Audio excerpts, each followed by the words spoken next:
भगवान अपिता रात्रि, उस रात्रि में भगवान भी अपना मन बनाते हैं। मन क्या बनाया?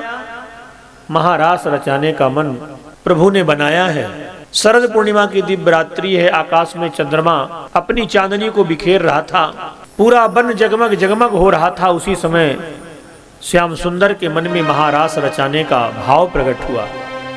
वैसे तो परमात्मा का कोई मन होता नहीं है, परमात्मा बिना मन का होता है। मन तो भक्तों का होता है, जैसा भक्त चाहते हैं भगवान वैसा बन जाते। इन गोपिकाओं की अभिलाषा को देख करके, इनकी पिपासा को देख करके प्रभु ने महारास रचाने का मन बनाया। तो योग मायाम उपाश्रिता, योग माया का आश्रय लिया और योग माया का आश्रय लेकर के वन में खड़े होकर के त्रिभंगी मुद्रा में, तीन जगह से टेढ़ी मुद्रा में खड़े होकर के कन्हैया ने कमर से बांसुरी को निकाल करके अधरों से लगाया और अधरों से बांसुरी को लगा करके उसमें दिव्य तान फूंकते हैं। बीज मंत्र, काम बीज मंत्र को फूंका है श्री कृष्ण ने उस बांसुरी में। जिस बांसुरी की तान को सुनकर के गोपियां देह भान भूल जाती हैं, व्यामोहित हो जाती हैं, ऐसी बांसुरी नटवर नागर ने बजाई है।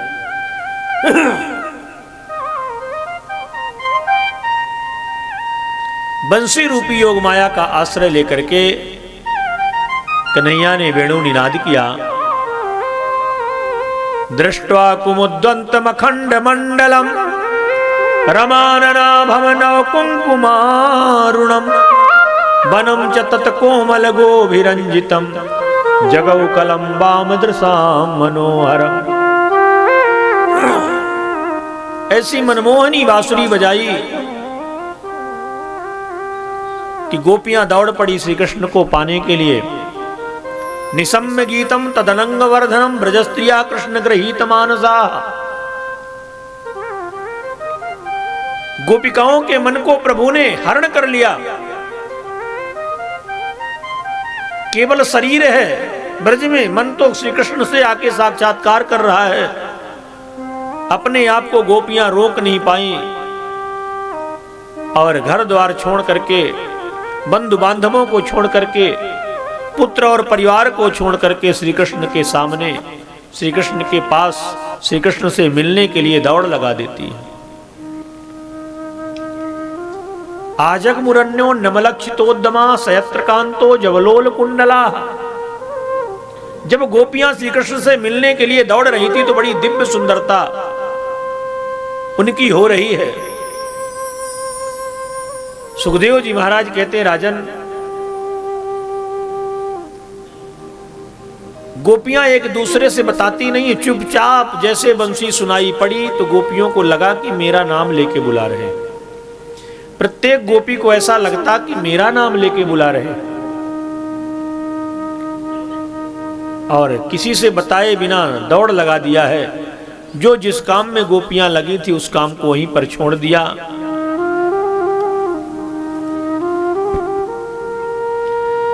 और श्री कृष्ण से मिलने के लिए दौड़ी हैं। दुहंतो भी अयुः काश्चित् दोहम हित्वा समुत्सुका पयोधिसृत संयाव मनुदुवास्या पराययुः। लिम्पन्त्यः प्रम्रजन्तोऽन्या अंजन्त्यः काश्च लोचने व्यत्यस्तवस्त्राभरणाः काश्चित् कृष्णान्तिकं ययुः।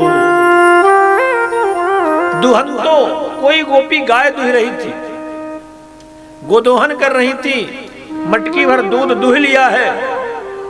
इतने में कन्हैया की बांसुरी कान में पड़ी, बांसुरी की ध्वनि कान में पड़ी तो गोपियां दौड़ पड़ी, मटकी को वहीं पटका। इतनी भी फुर्सत, इतना भी समय नहीं था कि कम से कम दूध तो ठिकाने लगा देती कहीं। वहीं मटकी को पटक दिया और श्री कृष्ण से मिलने के लिए दौड़ पड़ी। कोई गोपी नन्हे से शिशु को भोजन स्तनपान करा रही थी, बालक की परवाह न करते हुए वहीं पर छोड़ दिया और दौड़ निकली। कोई गोपी पति को भोजन करा रही थी, बस एक रोटी ही अभी परोसा है, तब तक कन्हैया की बांसुरी सुनाई पड़ गई। पति दूसरी रोटी मांगता रह गया, वो तो दौड़ भाग निकली श्री कृष्ण से मिलने के लिए। कोई गोपी आंख में अंजन लगा रही थी तो एक आंख में लगा पाई थी, एक आंख बिना अंजन की रह गई। कोई गोपी अंगराग लगा रही थी, लगाया बस है, मिलाना भूल गई। तब तक कन्हैया की बांसुरी सुनाई पड़ी तो श्री कृष्ण से मिलने के लिए दौड़ पड़ी। कोई गोपी वस्त्र और आभूषण धारण कर रही थी तो वस्त्र अस्त व्यस्त हो गया, पूरा श्रृंगार उल्टा पुल्टा हो गया गोपिकाओं का। आंखों के काजल को गोपियों ने जल्दीबाजी में ओठ में लगा लिया और होंठ की लाली को आंखों में लगा लिया।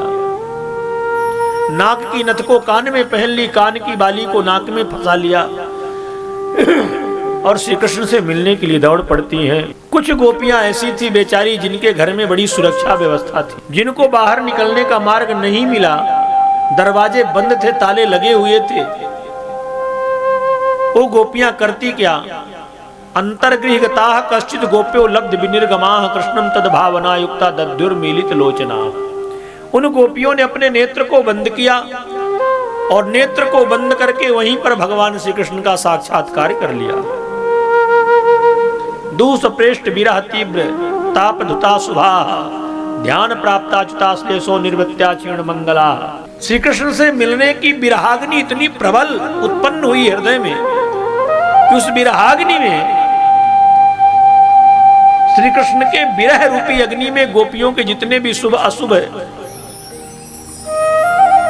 पाप ताप थे, कर्म थे, सब जल करके भस्मीभूत हो गए और वह चिन्मय होकर के, दिव्य होकर के भगवान श्री कृष्ण की प्राप्ति कर लिया। दौड़ने वाली गोपियों से इन गोपियों ने पहले भगवान श्री कृष्ण को प्राप्त कर लिया। राजा परीक्षित ने कहा, गुरुदेव एक बात समझ में मेरे नहीं आई कि कृष्णम विदुः परम कांतम न तु ब्रह्मतया मुने। ये गोपियां तो श्री कृष्ण को ब्रह्म भाव से माना नहीं है, ये तो काम भाव से श्री कृष्ण को भजती थी। फिर इनके हृदय में भगवान कैसे प्रकट हो गए? गुण प्रवाहो परमस्तासाम गुणधियाम कथम। इनके शुभ अशुभ कर्म कैसे जल करके भस्म हो गए? सुखदेव स्वामी ने कहा, राजन उक्तम पुरस्तादे दत्ते चैद्य सिद्धि मिथागता। गोपियां चाहे जान के श्री कृष्ण से प्रेम किया हो, चाहे बिना जाने, भले उनका ब्रह्म भाव नहीं था, पर भगवान श्री कृष्ण तो ब्रह्म है ना भाई। जो जिसका काम है, अग्नि का काम है जलाना, तो अग्नि को चाहे जानकार व्यक्ति स्पर्श करे चाहे अनजान व्यक्ति, पर अग्नि अपना काम करेगी। विष का काम है मारना, तो विष को चाहे जानकार व्यक्ति पिए चाहे अनजान व्यक्ति पिए, पर विष का जो लक्षण, विष का जो गुण है वो तो करेगा। इसी प्रकार से परमात्मा में तारक गुण होता है तो अपना काम करेगा, चाहे कोई भाव से ले चाहे कुभाव से ले, चाहे जान में ले चाहे अनजान में ले। यदि भगवान का नाम लिया है तो भगवान के नाम का वो स्वभाव है, गुण है कि जो नाम लेगा उसका कल्याण होगा। तो भले ही गोपियों ने जार भाव से, काम भाव से श्री कृष्ण से प्रेम किया, पर किया तो, और गोपियां जाकर के श्री कृष्ण के चारों तरफ खड़ी हो जाती हैं। श्री कृष्ण ने देखा कि रात्रि का समय है, ये झुंड की झुंड गोपियां कतार की कतार दौड़ती चली आ रही हैं मुझसे मिलने के लिए। क्या बात हो गई? तो जब जीवात्मा परमात्मा से मिलने जाता है तो परमात्मा पहले जीव का स्वागत करता है। तो प्रभु ने कहा कि स्वागतम भो महाभागाः प्रियम किम करवाणि वः ब्रजस्यानामयं कश्चित् ब्रूतागमन कारणम। भो महाभागाः स्वागतम, आप लोग आई हैं तो आपका स्वागत है। पर आने का कारण क्या मैं जान सकता हूं कि क्या हो गया? ब्रज में कोई आपदा आ गई? इतनी रात्रि में यहां पर आने की क्या आवश्यकता पड़ गई आपको? अरे देख रही हो, रजन नेसा घोर रूपा घोर सत्य निसेविता, इतनी भयावनी रात्रि है। ऐसी रात्रि में उत्तम कुल की देवियों को आना उचित नहीं लगता। यदि आप लोग वन की शोभा देखने आई हो तो वन की सुंदरता को देख लिया है, कृपया अब आप लोग वापस जाइए। देखिए, घर में माता पिता हैं, भाई बंधु हैं, पति है, परिवार है। तुम्हें घर में ना पा करके वो ढूंढते होंगे। मातरः पितरः पुत्रः भ्रातरः पतयश्च वः विचिन्वन्ति ह पश्यन्तो माकृभ्रम बंधु सादृशम। गोपियां कुछ बोल नहीं रही। तब कन्हैया ने कहा, देखो देवियों, अच्छी कुल की स्त्रियों को ऐसे मनमानी ढंग से नहीं आना चाहिए। भर्तु सुश्रूषणम स्त्रीणाम परो धर्मो हमाया तदबंधु नाम च कल्याण्या प्रजानाम चानुपोषणम। जो तुम्हारा भरण पोषण करते हैं परिवार के लोग, उनको छोड़ करके तुम लोग आई हो, उचित नहीं किया। अपना पति चाहे जैसा हो, चाहे वृद्ध हो, चाहे रोगी हो, चाहे धनहीन हो, जैसा भी हो, क्रोधी हो, कामी हो, फिर भी पति का परित्याग नहीं करना चाहिए। दुःशीलो दुर्भगो वृद्धो जडो रोग धनोऽपि वा पतिस्त्रिभिर्नहातव्यो लोकेषुभिर्पातकी। पति स्त्रीभिर्नहातव्यो लोकेषुभिर्पातकी। पति का निरादर नहीं करना चाहिए। स्त्रियों के लिए तो सब कुछ पति ही होता है। एक ही धर्म एक व्रत नेमा, काय वचन मन पति पद प्रेमा। मन क्रम वचन से पति के चरणों में प्रेम होना, यही धर्म है, यही व्रत है, यही नियम है। गोस्वामी तुलसीदास जी महाराज ने तो बड़ा सुंदर वर्णन किया है रामचरितमानस में कि पतिव्रता नारी कैसी होती है, उसकी दृष्टि कैसी होती है, उसका लक्षण क्या है। पति चाहे जैसा हो, कभी भी पति का निरादर मत करना, नहीं तो सारा व्रत, सारा नियम, सारा उपवास सब निरर्थक है।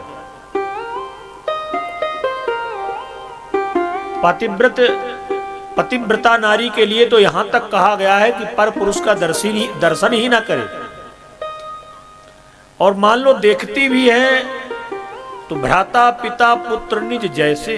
पर पुरुष का दर्शन करती भी है तो किस भाव में करे? भ्राता पिता, बराबरी का हो तो भाई के रूप में, बड़ा हो तो पिता के रूप में, छोटा हो तो पुत्र के रूप में, इस भाव से देखे। श्री कृष्ण कहते हैं, गोपियों दुःशीलो दुर्भगो वृद्धो जडो रोग धनोऽपि वा पतिस्त्रिभिर्न हातव्यो लोकेषुभिर् पातकी। गोपियों ने कहा कि हम लोग आ क्या गई, ये तो उपदेश देने लगे, प्रवचन देने लगे। अरे पहले बंसी की तान सुना करके बुला लिया, अब आने पर कह रहे क्यों आई हो? ये भी कोई बात है? आपने नाम लेकर के बुलाया है तब आई हूं, ऐसे नहीं आई। कन्हैया ने कहा तो आप लोग वापस जाइए, आप लोग वापस जाइए। जैसे वापस जाने की बात कहा, इति विप्रियमाकर्णम गोप्यो गोविंद भासितम। ऐसे अप्रिय बात जब श्री कृष्ण ने कहा, वापस जाने के लिए कहा, तो गोपियों के आंखों से अश्रु प्रवाह होने लगा। गोपियों को लगा कि देखो, घर द्वार पति परिवार सब कुछ छोड़ के इनकी शरण में आई है, और आने के बाद ये भी कह रहे हैं कि वापस जाइए। अब हम लोग तो कहीं की नहीं रह गई, न यहां की न वहां की, जाऊं तो जाऊं कहां? अब तो घर में भी प्रवेश नहीं मिलेगा, और ये भी अपने चरणों में शरण नहीं दे रहे हैं। तो गोपियों की आंखों से अश्रु प्रवाह होने लगा। प्रणय कोप इतना अंदर से जागृत हुआ, गोपियों के ओष्ठ सूख गए, गरम गरम अंदर से श्वास निकलने लगी, जिससे ओष्ठ सूख गए। और गोपियां कहती हैं, मयिवं विभोरति भवान गदितुं न संसम संत्यज्य सर्व विषयास्तव पादमूलम। भक्ता भजस्व दुर्वग्रह मात जसमान देवो यथादि पुरुषो भजते मुमुक्षु। हे विभो, हे नाथ, आपको ऐसी कठोर वाणी नहीं बोलना चाहिए। संत्यज्य सर्व विषयास्तवपाद मूलम, संसार के सभी विषयों का त्याग करके हम लोग आपके चरणों में आई हैं, आपकी परम भक्ता हैं, और अपने भक्तों के साथ आपका ऐसा व्यवहार शोभा नहीं देता।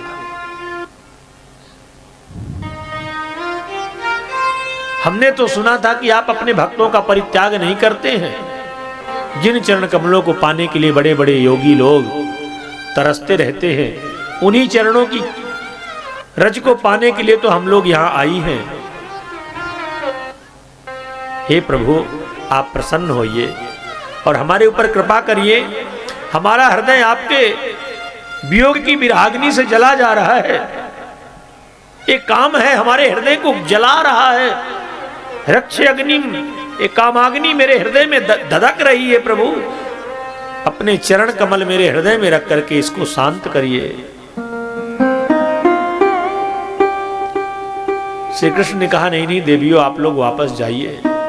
गोपियों ने कहा, प्रभु कैसे जाऊं? आपने बंसी बजाकर के मन को चुरा लिया है। पहले आप मेरे मन को वापस करिए, तब तो जाऊं। बिना मन का शरीर किसी काम का नहीं होता। मन से ही तो सारी क्रियाएं संपन्न होती हैं। और जब मन आपके पास है तो तन चला भी जाएगा, तो इससे कोई कार्य सिद्ध नहीं होगा। बिना मन के कोई भी काम किया जाए तो बिगड़ जाता, नहीं बिगड़ जाता। भोजन बनाती है माताएं, थोड़ा भी भोजन में जब मन नहीं लगता, मन मोबाइल में लगा है, तो कहीं दाल में नमक भूल जाएगा, कहीं हल्दी डालना भूल जाएगा। क्योंकि मन नहीं है तो बिना मन के काम नहीं होता। तो पहले आप मेरे मन को वापस करिए। बिना मन के शरीर एक भी कदम नहीं चल पा रहा। पादौ पदम न चलतस्तव पाद मूलात् यामक कथम ब्रजमतो करवाम किमुआ। ये शरीर तो बिल्कुल मन के बिना जड़वत हो जाता है। तो आप लोग जाना भी नहीं चाहती, तो चाहती क्या है? गोपियां कहती हैं कि जो हम चाहती हो सुनिए। गोपियां क्या चाहती हैं? गोपियां कहती हैं कि सिंचांग नस्तुधरा अमृत पूर किरणो हासावलोक कल गीत जाग याग्निम। हमारे हृदय में कामाग्नि जल रही है, आप अपने अधरामृत का पान करा करके और हमारे इस कामाग्नि को शांत करिए। जो इस धरती में जो अमृत उपलब्ध नहीं है, न धरा इति अधरा, जो धरती में नहीं है, ऐसे अधरामृत का पान कराइए। भगवान श्री कृष्ण समझ गए कि ये गोपियां ऐसे जाने वाली नहीं है। अब तो तुरंत प्रभु ने बाहु प्रसार परिरंभ कराल कोरु नीविस्तनालभन नर्व नखाग्रपातई छोल्यावलोक हस्तैर्ब्रज सुंदरीणाम मुत्तम भयन रथपतिम रमयांचकार।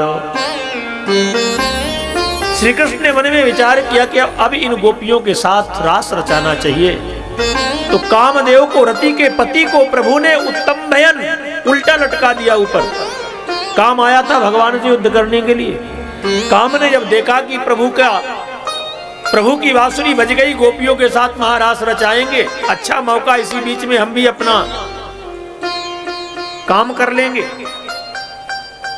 तो श्री कृष्ण को परास्त करने के लिए काम आया था, क्योंकि भगवान शिव ने इसे जलाया था। इसको अभिमान था कि मेरे सामने किसी की नहीं चलती। बड़े बड़े ऋषि मुनि भी मोहित हो जाते हैं, काम के वशीभूत हो जाते हैं। तो श्री कृष्ण से जब ताल ठोका कामदेव ने, तो कहा प्रभु ने कि ठीक है बच्चा, तेरी भी अभिलाषा पूर्ण होगी। तो काम को प्रभु ने पकड़ करके उल्टा लटका दिया और कहा कि मैं गोपिकाओं के साथ नृत्य करूंगा, आलिंगन करूंगा।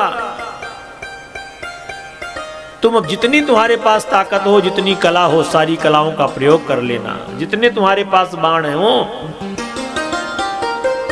सारे बाणों का प्रयोग कर लेना। तो छोल्यावलोक हसितैर ब्रज सुंदरीणाम मुत्तम भयनरतपतिम रमयांचकारो। प्रभु ने अपनी भुजाओं को फैलाया, गोपियों के कंधे में डाला और बड़ी फुर्ती के साथ गोपिकाओं के साथ नृत्य करने लगे। अपने आवभाव से, अपने कटाक्ष से, अपनी मुस्कान से, बांसुरी की तान से गोपिकाओं के मन को मोहित करने लगे। गोपियां मग्न हो जाती हैं श्री कृष्ण को पाकर के। थोड़ी देर में गोपियों को लगा कि देखो मैं इतनी सुंदर हूं, इसीलिए तो श्री कृष्ण मेरे साथ नृत्य कर रहे हैं। सौभाग्य मद गोपियों के अंदर जगा, गोपियों के अंदर सौभाग्य मद जगा। और जब गोपियों के अंदर सौभाग्य मद जगा तो भगवान श्री कृष्ण कह रहे हैं कि हे देवियों, जहां मद होता है, जहां अभिमान होता है, वहां मैं नहीं रहता। अभिमान की जगह में भगवान नहीं रहते। ये तो अभिमान ही रहेगा, तो भगवान ही रहेंगे। भगवान को अपने पास रखना है तो अभिमान को छोड़ना होगा।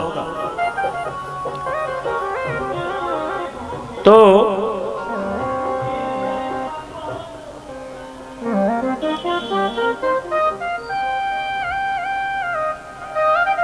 गोपियों के अंदर जब अभिमान जगा तो श्याम सुंदर अंतर ध्यान हो गए। प्रसमाय प्रसादाय तत्रैवांतर धीयत।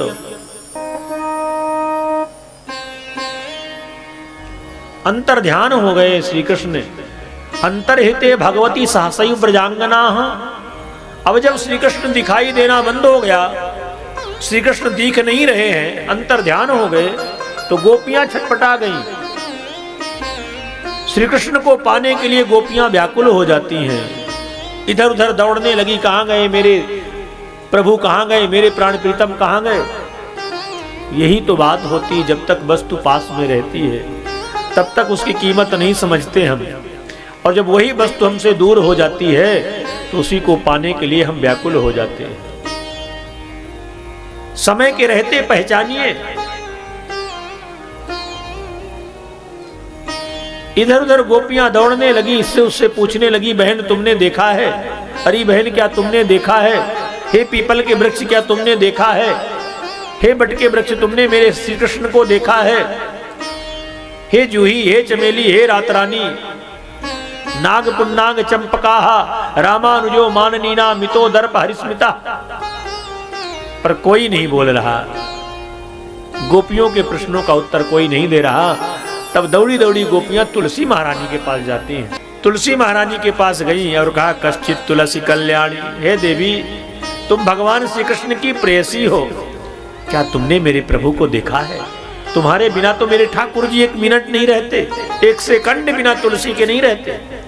शालिग्राम भगवान को तुलसी से अलग कभी नहीं रखना चाहिए। इसीलिए जब संतों से किसी ने पूछा कि तुलसी शालिग्राम जी में रात्रि में रहे कि ना रहे शयन के समय में, तो संतों ने कहा कि 4 पार 64 घड़ी। उसी समय का ये उनका दोहा है, अहरनिश शालिग्राम भगवान के साथ तुलसी का संयोग रहना चाहिए। कश्चित तुलसी कल्याणी गोविंद चरण प्रिय। देवी तुलसी, क्या तुमने मेरे प्रभु को देखा है? तुलसी भी नहीं बोलती। जब तुलसी भी नहीं बोलती तो गोपियां आगे बढ़ जाती हैं। आगे बढ़कर के जब गई तो श्री कृष्ण के चरण चिन्ह बालुका में बने हुए थे। पहले तो कृष्ण का चिंतन करते करते कृष्ण की ही लीला करने लगी, कृष्णमय हो जाती है। हम जिसका चिंतन करते हैं उसका स्वरूप हमारे में आ जाता है। श्री कृष्ण की लीला करती हैं। जब थोड़ी होश आया तब आगे बढ़ी, देखा कि 4 चरण चिन्ह बने हुए हैं। 2 तो श्री कृष्ण के हैं, 2 किसी गोपी के हैं। कौन है वह सौभाग्यशालिनी जिसको श्री कृष्ण अपने साथ में लेकर गए? ढूंढते ढूंढते आगे गई तो गोपी भी मूर्छित पड़ी थी, वहां भी श्री कृष्ण मिले नहीं। जब कृष्ण को नहीं पाती तो यमुना के तट पर जाकर के हा नाथ रमण प्रेष्ठो क्वासी क्वासी महाभुजो दास्यास्ते कृपणाया में सखे दर्शय सन्निधि। हा नाथ, हा रमण, हा पृष्ठ, हा महाभुज, तुम कहाँ हो, तुम कहाँ हो। गोपियां इस प्रकार से श्री कृष्ण को पुकारती हैं। जितने नाम लेकर के गोपियों ने पुकारा था उतने ही भगवान वृंदावन में प्रकट हुए। पुनः पुलिन मागत्यो कालिंद्या कृष्ण भावना समवेता जगुः कृष्णम तदा गवन कांक्षिता। यमुना के पुलिन में जाकर के गोपियों ने श्री कृष्ण को पुकारा है। समवेत कहते हैं एक साथ, कनक मंजरी छंद में गोपियों ने श्री कृष्ण को पुकारा। तो गोपियों ने गाया भी तो एक साथ, रोया भी तो एक साथ। 18 श्लोकों में श्री कृष्ण को पुकारा है, उपालंब दिया है, जिसको हम लोग कहते हैं गोपी गीत। एक गोपियों का गीत है जो कृष्ण की प्राप्ति कराता है। जो नित्य प्रति गोपी गीत का पाठ करता है उसको भगवान के दर्शन जरूर होते हैं, जैसे गोपियों को हुए हैं। तो गोपियां श्री कृष्ण को पुकारती हैं, भगवान श्री कृष्ण को पुकारा है, इतने भाव से पुकारा है। गागर में सागर भर करके प्रेमी व्यक्ति जब बोलता है अपने प्रेमास्पद के लिए, क्या क्या बोल जाता है। ये गोपियां कहती हैं, अरे प्यारे, तुम्हारे अंदर तो जरा भी दया नहीं है। कनक मंजरी छंद में गोपियों ने उपालंब दिया है। जयति तेधिकम जन्मना ब्रज हस्यति इंदिरा सस्वदत्र ही दयित दृश्यताम दीक्षुतावकाश त्वयि धृतासवास त्वाम विचिन्नते। अरे दयालु, मेरी ओर देखो, मेरा हृदय तुम्हारे वियोग अग्नि में जला जा रहा है, आग लगी है मेरे अंदर, तुम्हें दिखाई नहीं देती। इस ब्रज की महिमा तो पहले भी थी, पर जब से तुम्हारा अवतार इस ब्रज में हो गया है, तब जन्मना ब्रजा अधिकम जयति, तब से इस ब्रज की महिमा और बढ़ गई है। हे दयालु, मेरी ओर देखो, दया करो मेरे ऊपर नाथ। तुम्हारे वियोग में तो मेरे प्राण निकलने वाले हैं। जगह जगह तुम्हें ढूंढती फिरती है, तुम मिलते नहीं हो। क्या तुम्हें दया नहीं आती?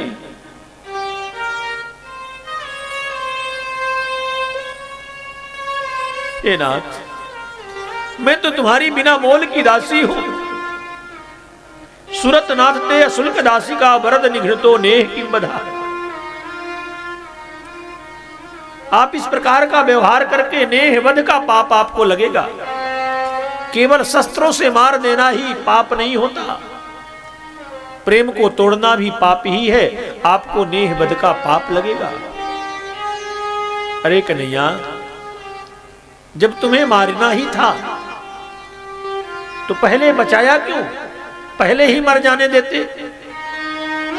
पर विष जला प्याद ब्याल राक्षसाद वर्ष मारुताद वैद्य तानलाद। इतनी बड़ी बड़ी आपदाओं से हम ब्रजवासियों की रक्षा करी।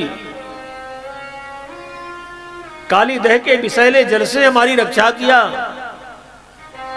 मूसलाधार बारिश से जब देवराजेंद्र कुपित हो गए, मूसलाधार बारिश करवाया, उस मूसलाधार बारिश से हमारी रक्षा करी। दावाग्नि से हमारी रक्षा करी। कितने बड़े बड़े संकटों से हमें बचाया। और आज आपके वियोगाग्नि में हमारा हृदय जल रहा है, तो आपको दया भी नहीं आती? अरे कन्हैया, हे श्याम सुंदर, हे मेरे प्राणघन जीवन सर्वस्व प्राणाधार, क्या तुम इस बात को भूल रहे हो कि तुम केवल नंद नंदन नहीं हो, तुम केवल यशोदा नंदन नहीं हो? तो गोपियां कहती हैं, अखिल देहि नाम अंतरात्मोद्रिक, तुम तो समस्त जीवधारियों के हृदय में विराजमान रहते हो। ब्रह्मा जी के विशेष प्रार्थना करने पर आपका प्राकट्य इस धरती में हुआ। विशेषेण खनति वेदार्था विखना, जो वेदों के अर्थ का विशेष प्रकार से खनन करे उसको विखना कहते हैं ब्रह्मा। तो विखन सार्थ तो विश्वगुप्त सखु देवान सत्ताम कुले, ब्रह्मा जी के विशेष प्रार्थना करने पर आपका प्रादुर्भाव इस धरती में हुआ है भक्तों के अभ्युदय के लिए। विरचिता भयम वृष्णि धुर्यते चरण म्यूसाम संस्तेर भयात, जिन चरणों को आपने काली के फनाली में रख करके उसके पापों का समन किया था, उन्हीं चरणों को मेरे हृदय में पधरा करके मेरे इस काम को समाप्त करिए नाथ। हम तो आपकी प्रेयसी हैं, प्रणत देहि नाम, प्रणत जन हैं, और आप प्रणत जनों के इच्छाओं की पूर्ति करते हैं। पाप कर्षणम, जो जीव आपके चरणों में प्रणत हो जाता है उसके पाप का आप कर्षण कर लेते हैं। जिन चरणों में पाप को विनष्ट करने की क्षमता है, उन्हीं चरणों से आप कंटकाकीर्ण मार्गों में विचरण करते हैं। तो आपके जिन चरणों में लक्ष्मी निवास करती है, श्री निकेतन है आपके चरण कमल महाराज, आप उन्हीं चरणों से वन वन में भटकते हैं तो आपको कष्ट होता होगा।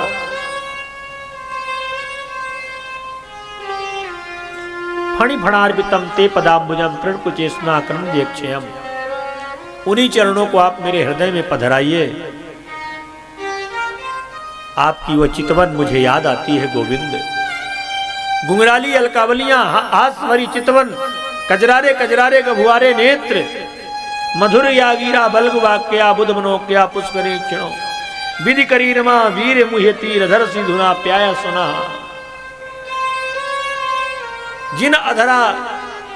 जिन अधरों में आप बांसुरी को रख करके बजाते हो, उन्हीं अधरा मृत का हमें दान करिए, पान कराइए।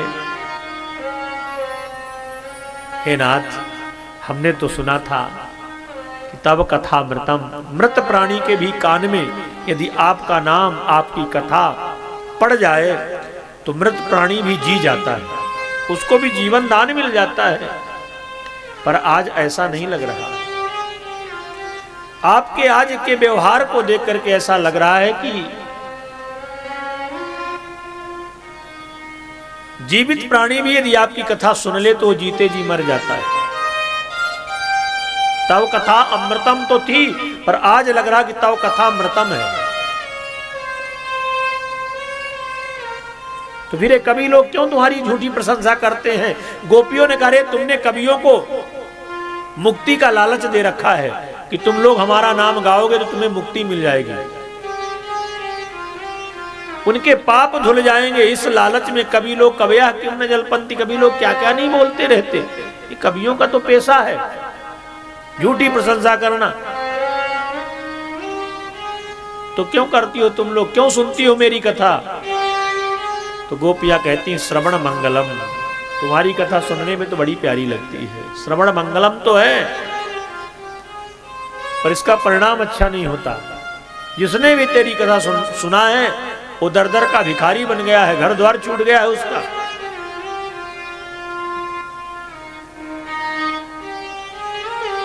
इस प्रकार से गोपियां श्री कृष्ण को खरी खोटी भी सुनाती हैं।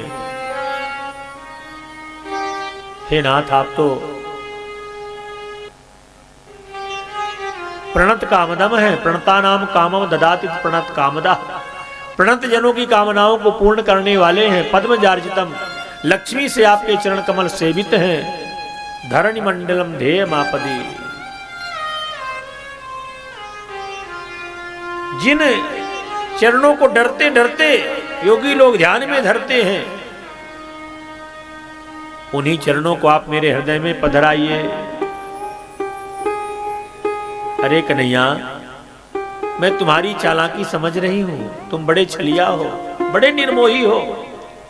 अगर मैं ऐसा जानती कि तुम इस तरह से व्यवहार करोगे, जो मैं ऐसा जानती प्रीत किए दुख हो, नगर ढिढोरा पीटती प्रीति न करिए को, प्रीति न करिए को।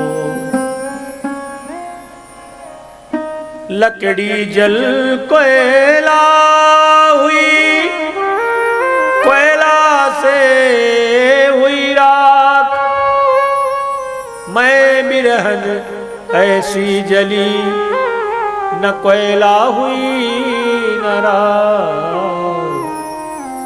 मैं बिरहन ऐसी जली। गोपियों ने देखा कि श्री कृष्ण प्रकट नहीं हो रहे, नहीं आते। अब प्रभु गए कहीं नहीं थे, गोपिकाओं के अंदर का उद्गार देख रहे थे कि इनके अंदर कितना प्रेम भरा हुआ है। जब तक हम किसी के संयोग में रहते तब तक उसका वास्तविक प्रेम प्रकट नहीं होता। साथ साथ रहने में प्रेम प्रकट नहीं होता। जब हमारा अपने प्रेमी से बिछोह हो जाता है, तब उसके हृदय का उद्गार देखिए, उसके प्रेम को, कि उसके अंदर कितना प्रेम है। तो श्री कृष्ण छुप करके गोपिकाओं के अंदर का प्रेम उद्गार देख रहे थे, इनके अंदर प्रेम कितना हुआ है। अब इतनी व्याकुलता बढ़ी गोपियों के अंदर, अकुलाहट बढ़ी कि लगता था गोपियों के प्राण चले जाएंगे। गोपियां जोर जोर से रोने लगी, चीख चीख के रोने लगी। और जब व्यक्ति रो लेता है किसी की याद में, तो उसका थोड़ा सा जी हल्का हो जाता है। इति गोप्यः प्रगायन्त्यः परल्पन्त्यश्च चित्रधा, रुरुदुः सुस्वरं राजन् कृष्ण दर्शन लालसा। जैसे गोपियां जोर जोर से श्री कृष्ण को याद करके रोने लगी, तो मेरे प्रभु से रहा नहीं गया। ठाकुर जी का हृदय छटपटा गया गोपियों से मिलने के लिए। इतनी व्याकुलता बढ़ी श्री कृष्ण के हृदय में भी कि करोड़ों करोड़ों कामदेव की सुंदरता को लज्जित करने वाला स्वरूप लेकर के गोपियों के मध्य में श्री कृष्ण प्रकट हो जाते हैं। बोलिए कृष्ण कन्हैया लाल की जय। तासामाविर्भोक्षौरी स्मयमान मुखाम्बुजा, पीतांबरधरा स्रग्वी साक्षात मनमथ मनमथा। साक्षात मनमथ मनमथा, मनमथ के भी मन को मथ देने वाला रूप। मनमथ माने कामदेव, कामदेव के भी मन को मथ देने वाला रूप धारण करके काम भी जब श्री कृष्ण की सुंदरता को देखा तो सोचता रह गया कि ये तो मुझसे भी सुंदर है। काम की भी सुंदरता फीकी है श्री कृष्ण के सामने। ऐसा दिव्य स्वरूप धारण करके प्रभु गोपिकाओं के बीच में प्रकट हो गए। और जब गोपिकाओं के बीच में प्रकट हुए, तम विलोक्या गतम पृष्ठम प्रत्युत्फुल्ल दृशोबला। कृष्ण को पाकर के गोपियों को ऐसा लगा जैसे मृत शरीर में प्राण आ गया हो। बिल्कुल खिलखिला के प्रसन्न हो जाती हैं और काचित कराम्बुजम सौरैर जग्रहे जलनामुदा, भगवान श्री कृष्ण के करार बिंदों को स्पर्श करती हैं। कोई बालों को सहलाती हैं, किसी ने गले में गलवैया डाल लिया, किसी ने पैरों को सहलाना शुरू किया, कोई भगवान के मुख का चबाया हुआ पान अपने हाथ में ले लेती है। एक गोपी एका भ्रुकुटी माबद्धम प्रेम संबे बिहुबला, एक गोपी दूर खड़ी हो गई और दूर खड़ी होकर के तिरछी निगाहों से देख रही, भ्रुकुटी तान करके टेढ़ी निगाहों से देख रही जैसे खा जाएगी श्री कृष्ण को। और कह रही थी, प्यारे तुमने मुझे बहुत तड़पाया है, अब मैं तुम्हें भी तड़पाऊंगी। जैसे तुमने तड़पाया है वैसे मैं भी तड़पाऊंगी। थोड़ी देर में लगा कि देखो सब गोपियां तो सुंदर भगवान से श्री कृष्ण से चिपकी हुई है, मैं दूर खड़ी हूं। इस मान को छोड़ करके गई तो श्री कृष्ण से आलिंगन करने लगी। ऐसे गोपियां श्री कृष्ण को पाकर के प्रसन्न हो जाती हैं और कहा प्यारे एक बात बताओ, तुम इतने छलिया हो, इतने निर्मोही हो, तुम्हें देखकर मुझे ऐसा लगता नहीं है, तुम बड़े चालाक हो। गोपियों ने कहा कि हे श्याम सुंदर, इस संसार में प्रेम करने वाले 3 प्रकार के होते हैं, उसमें से तुम किस नंबर के प्रेमी हो तो बताओ। भजतोनु भजन्ते को एक एपद्दुपर्ययम् नो भयांश भजन्ते को तन्नो ब्रूहि साधु भो। गोपियों ने कहा कि प्रेम करने वाले एक वो होते हैं जो प्रेम करने वालों से प्रेम करते हैं, हम आपसे प्रेम करते हैं, आप हमसे प्रेम करते हैं, ये तो स्वार्थ का प्रेम हो गया। इस तरह के प्रेमी संसारी जीव होते हैं, संसार वाले ऐसा ही प्रेम करते हैं, प्रेम के बदले प्रेम करना। और एक प्रेमी होते हैं जो प्रेम न करने वाले से भी प्रेम करते हैं, आपसे जो प्रेम नहीं करता फिर भी आप उससे प्रेम करते हो, तो ऐसे प्रेमी तो माता पिता ही होते हैं और गुरु होते हैं। बाकी तो कोई लगता नहीं है कि जो आपसे प्रेम न करे उससे आप प्रेम करो। और एक वो होते हैं जो इन दोनों से प्रेम नहीं करते, न प्रेम करने वाले से कोई मतलब है, न बिना प्रेम करने वाले से कोई मतलब है। तो ऐसे व्यक्ति 4 प्रकार के होते हैं। एक तो आत्माराम होते हैं, एक आप्तकाम होते हैं, एक अकृतज्ञ होते हैं और एक गुरुद्रोही होते हैं। 4 प्रकार के ऐसे व्यक्ति होते हैं जो इन दोनों से प्रेम नहीं करते। एक तो आत्माराम, आत्माराम है जो अपने आप में मगन रहता है, कछु लेना न देना मगन रहना, वो आत्माराम है। एक आप्त काम वह है जिसकी समाधि लग गई, जिसकी वृत्ति अंतर्मुखी बन चुकी है, समाधिस्थ हो गया है, वो आप्त काम हो गया। एक होता है अकृतज्ञ, अकृतज्ञ उसे कहते जो किए हुए उपकार को ना माने। आपने मेरे साथ कितना किया है उस एहसान को ना मानना, किए हुए उपकार को याद ना रखना, वो अकृतज्ञ की श्रेणी में आता है। भाई जो कृतज्ञता ज्ञापित ना करे वो अकृतज्ञ है। और एक होता है गुरुद्रोह, माने जो प्रेम करने वाले का ही अहित कर दे, प्रेम करने वाले को ही नुकसान पहुंचाए, उसको गुरुद्रोह गुरुद्रोही कहा गया है। तो गोपियों ने कहा प्यारे हे श्याम सुंदर, हमें तो तुम 4थे प्रकार के ही प्रेमी लगते हो, कि जिसने तुमसे प्रेम किया तुमने उसी के साथ धोखेबाजी की, उसी के साथ छल किया। श्री कृष्ण ने कहा हे प्यारी गोपिकाओं, ऐसा मत बोलो, मेरे मन में ऐसा भाव नहीं है, मैं तो तुम्हारे प्रेम को देख रहा था कि तुम्हारे अंदर प्रेम कितना है।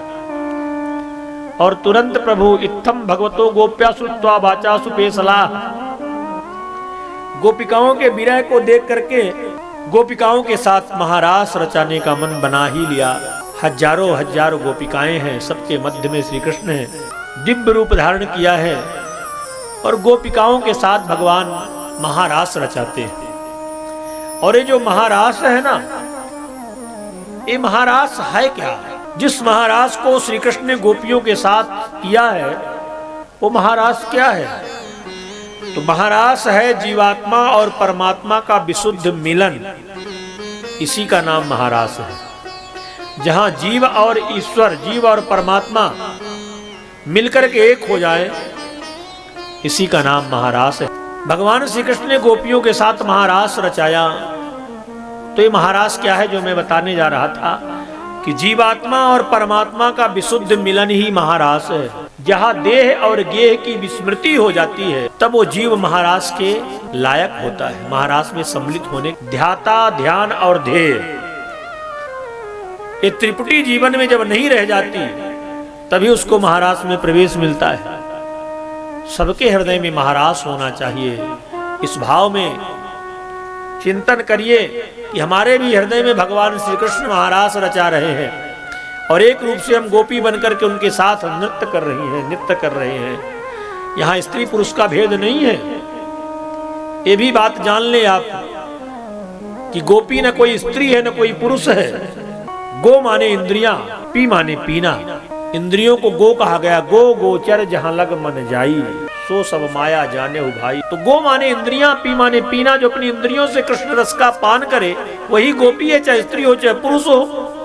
वृंदावन के लोगों का मानना तो यही है कि वृंदावन में केवल एक ही पुरुष है, वो कृष्ण है। बाकी यहाँ सब गोपियां हैं, सब गोपी हैं। दूसरा पुरुष वृंदावन में कोई पैदा ही नहीं हुआ। इस भाव में प्रत्येक जीव यहाँ गोपी है। सबके हृदय में महारास होना चाहिए, सबको महारास में सम्मिलित होना है। रेमे रमेशु ब्रज सुंदरी भीर यथार्भका स्व प्रतिबिंब विभ्रमा। श्री कृष्ण ने गोपियों के साथ ऐसे महारास किया है जैसे कोई छोटा सा बालक अपने प्रतिबिंब के साथ खेलता है। तो जब बालक प्रतिबिंब के साथ खेलता है तो उस बालक के मन में कोई मोह उत्पन्न नहीं होता। ठीक इसी प्रकार से प्रभु मेरे गोपियों के साथ जब लीला कर रहे हैं, महारास कर रहे हैं, तो इस भाव से कर रहे हैं जैसे हमारा ही प्रतिबिंब है। उनके मन में किसी प्रकार का भाव नहीं है, कुभाव नहीं है, काम नहीं है। इसीलिए भगवान का नाम अच्युत। जो च्युत ना हो उसी परमात्मा को अच्युत कहा गया है।